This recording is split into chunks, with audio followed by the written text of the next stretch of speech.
Hello everybody, welcome back to our YouTube channel Quick Guide. In today's video I'm gonna show you guys how to log into your Skylight employer login account. For this guys, what you need to do is just open up any web browser, as I have already opened the Google Chrome, and bring up the search bar and type in Skylight employer login and hit the search.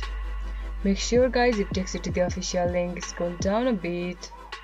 Over here you can see the www.netspend.com and Skylight one, and click on that link.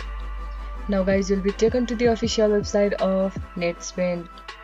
At the top right of your screen you can see the login button, activate card button and the sign up now button.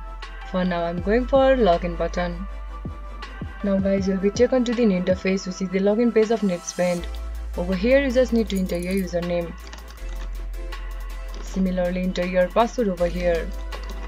Click on remember username for further use, but I suggest you guys do not try it in public computer.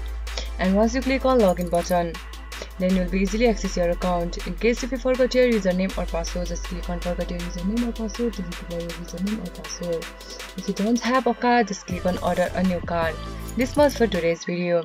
If you guys find this video helpful, don't forget to give it a thumbs up and do not forget to subscribe our channel, and also hit the bell icon for our latest video, and drop a comment for reviews and more content like this. I'll see you guys again in our next video. Thank you for watching.